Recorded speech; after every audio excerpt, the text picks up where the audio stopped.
Today we're talking about automation, and this is a big topic because this is where people get it wrong, with all due respect. This is where when people think about running a practice without staff, this is where we see the most mistakes happen. So my intention for today is to give you guys tools, tips, tricks, hacks to not drop the ball when it comes to automation. Please remember before I get into it that my practice, I've been in practice for 23 plus years, and my practice is centered around serving family wellness. And you may have a different kind of practice, a different population in your practice. The population in my practice is like a 30 something mom with the time, energy, and resources to give more to her family. That's who I serve. So, one click solutions for my perfect person is imperative. They don't want to call my office to reschedule their appointment. They want to send a quick text because they're busy. They've got their hands full all of the time. So, when it comes to automation, in my understanding, and again, this is my understanding, it's really important that it's a personal experience, but it's as efficient as possible. So I talk, you know what, I just want to make sure that I'm live where I want to be. So just give me a hot second. And if you are joining me, I'd love to hear you say hello. Okay, so if you have something to do, you guys are welcome to drop a comment here if you have questions, because I'm watching it on two screens now because I'm working my automation game. So I'm also going to say that I'm fasting, so my thoughts are very slow. I'm usually a lot faster when I talk. When you have something to do, there are 4 options with each task. Option 1 is you just do it and get it done, which is probably the top mistake I see people make when they're trying to be more efficient in their practice. They just think that I'm just going to do it. I'm just going to do it. I'm just going to get it done. You know, we're in the process of putting together a profit first study group inside of the Staffless Practice student community. And one of the things that he talks about in the book Profit First is how, as entrepreneurs or practitioners, we think that we have to get everything. We have to do all of it, right? We don't know when to delegate. So the second thing is, so you either get it done, you take it off of your list, you delegate it to somebody who could either do it better than you or more efficiently than you, or you automate it. So what I want to talk about is, let me go through that one more time in case you're writing. So you either just do it, or you take it off of the list because it really doesn't need to be done, or you delegate it to somebody who could do it better than you or more efficiently than you, or you automate it. So when it comes to automating it, what we see happen really common is that the personal experience is dropped.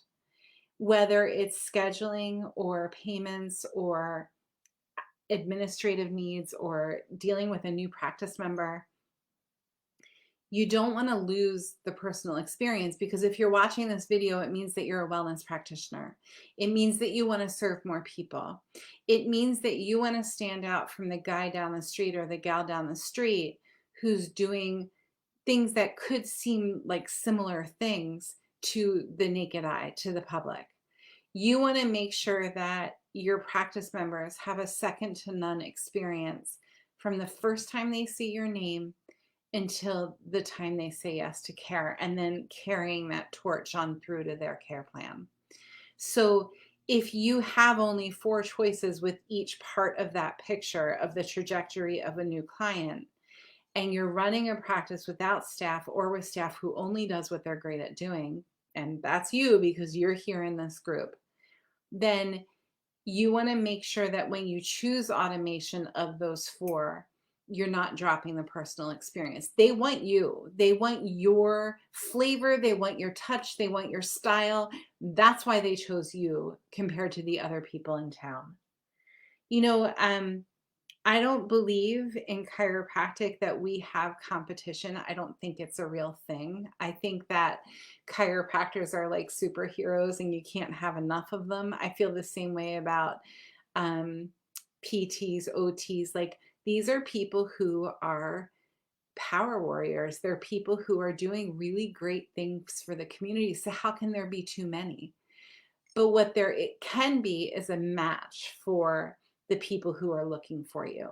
If I had a 70-year-old retired professional golfer come into my practice, I'm probably not the best person to be serving him. So I would refer him to the guy down the street who sees retired professional golfers all day long. I'm not a catch all, take them all, as many, and it's just not my way. I have a boutique practice and I've done that for many years. However, if you are pregnant or you're with before, during, and after baby, and you've got kids running around and your schedule is full and you're crazy and you're busy and you want to be healthier, I'm your girl. I know exactly what to do with you. That's what my practice is built on. So that's the difference between me and the guy down the street. So for me and my moms and the grandmas and the grandpas and whoever else comes and the husbands and the wives and all of the people, they want to see my personality every step of the way, especially if I'm texting them. There's nothing like slimier and yuckier than an automated text that's not relevant to my message or my brand. And listen, you may hear me talk about brand as a practitioner, and you may even be turned off to that concept that you have a brand, that your practice has a brand. It has to. You have to reach out and differentiate. You don't have to, but it's suggested to reach out and differentiate your skill set, your art form, your talent, your know-how, your bandwidth to that perfect practice member. And that happens through your brand. Whew, I'm going to take a sip. Hold on. I'm drinking miso on my fast and it's so lovely. It just is so lovely. Okay, so when it comes to automation, the programs that I lean on heavily, even setting up something like Hootsuite, which is like you can schedule out all of your social media posts. Like I can sit here and schedule for the next 3 months. I don't like doing it because it drops authenticity, it drops connection. And then I realized that I set up posting something that is no longer relevant. And my world changes so fast that relevance is really important, especially when it comes to posting. So what I do lean on for automation, I lean on my systems. So my voicemail message funnel system, it's what to do with this thing. If somebody calls my office right now, there's an automated system in place. With my voice, it's still personal, but it's automated.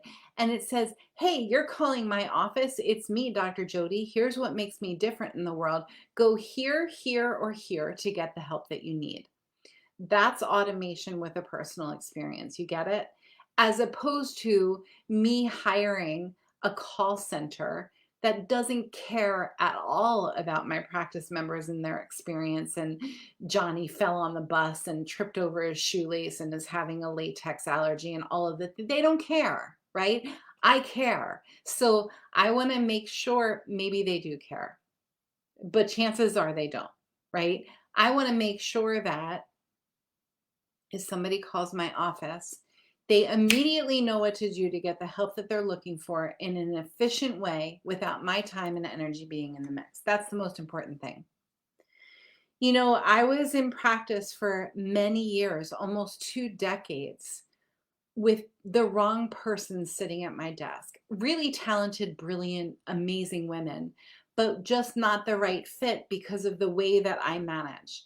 The fitting of it was my default. It was me not being prepared for best facilitating my practice's experience. So if I'm going to take what a human being used to do for my office and I'm going to implement an automation system, it has to be personal. Email, that's another example. Email, let's say I put a vacation responder on. I'll put a little heart in it, or I'll have a video of me going like this. Let's say that somebody came in to see me for their first experience in my office. I'm going to send them an email that's one click away, but it's going to have a video in it that makes them feel like I have truly seen them and that I really care about their experience at my office. Okay, any questions? Hi, Clint. Hi, Jordan. Jordan, I miss your face. Okay, so the takeaway is, before I pass out, I won't pass out, I promise. The takeaway is if you are going to implement automation, let me just back up. I do want to share a couple more programs with you guys that I love for automation. I use the ALEXA all the time for reminders. Like I'll be driving in my car and I'll be like, oh snap, I got to remember to do this. And I'll say, hey, blah, blah, blah. I'm not going to say it because she's going to go off. Remind me on Thursday at 2 to da da da da da, right? All the time I use automation for reminders.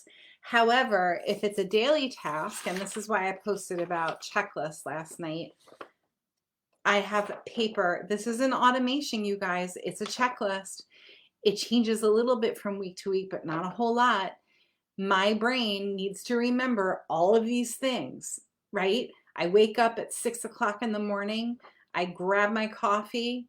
I sit down at my desk and I get my Monday checklist done. And then I go to CrossFit, right? This has to be done before I get started with my day. This is my personal form of automation, okay? Sarah from Los Angeles, I appreciate your differentiation this morning. Makes a lot of sense. These examples help me understand. Thanks, Sarah. I appreciate you. And that red hair, so beautiful. So that's an automation that works for me and my life experience. The phone is an automation. I can't stand becoming a new client at somebody's office and getting these automated texts. It doesn't feel relevant to my world and it just makes noise on my phone. And I've got enough noise on my phone. But what would be really cool is if I was going to a new dentist, let's use that as an example, and the dentist sent me a picture, or his team sent me a picture of him going like this. Can't wait to see you on Thursday at 3. That feels so much different. You guys get it? So much different than these automated connectionless texts. So a good solid texting program is super important. It's super important that you have one-click solutions templates set up all the way along the way. And most of my students already have that. It's super important that you do set up an automation so that if somebody calls that texting line, it goes to the right place. Jordan, I tried full automation and it lost its personal touch. So this is a much better way. I know, Jordan, that's how we roll, right?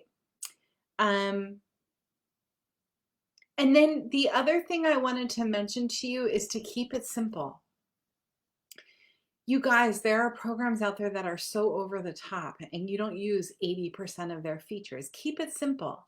If you find a program that you really love for your EHR or for texting or for emailing or whatever it is, make sure that when you're in front of it, it's easy to take a deep breath. Because I'm telling you right now, if it's overwhelming for you, it's going to be overwhelming for the person on the other end of it. You don't want that. It's a turnoff, especially with wellness care. We have to remember that everybody's in overwhelm and we've never moved this fast in the history of human civilization. We are moving so fast. So slow down a minute and put the personal experience on it, okay? What else do I use for automation? I'm thinking. That's really it for the practice.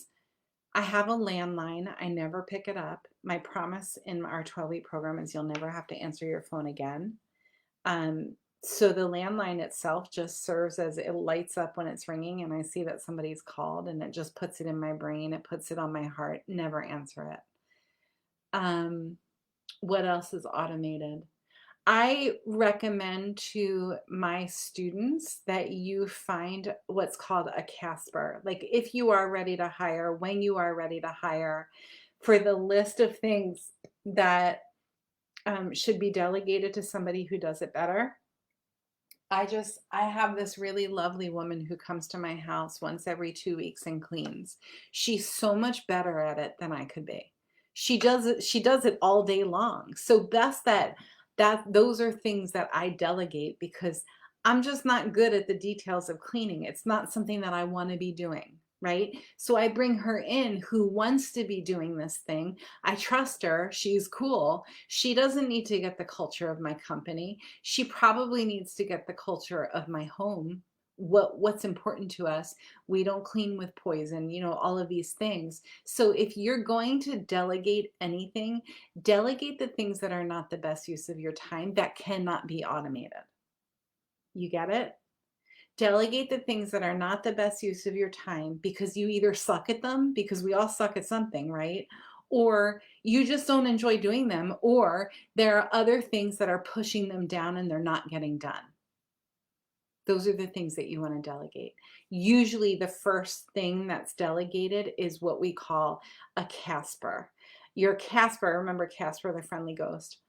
Your Casper is the person who comes in and makes your practice beautiful. You don't even see them. They come when you're not there. They come after every shift. And not only do I give you all of the tools to finding your Casper, my team can even interview them for you. Like we can do all of these things to save you time so that you're delegating to us because we do this all day long. I think that that's it. I think that's everything I wanted to share. I'm going to go put some more hot water in my miso. And if you guys don't already know, we're going to be in Nashville, not this coming weekend, but the next weekend. My whole team's going to be there. I'm going to be speaking on Sunday about being joyful in practice. Who doesn't want to hear that? And there are some really good speakers. So if you need information on Nashville, if you're local, if you're close, hit me up. We're having lunch on Saturday. Anybody who's coming. Okay, I'm loving you guys from here. Go give the world great care and we'll talk soon.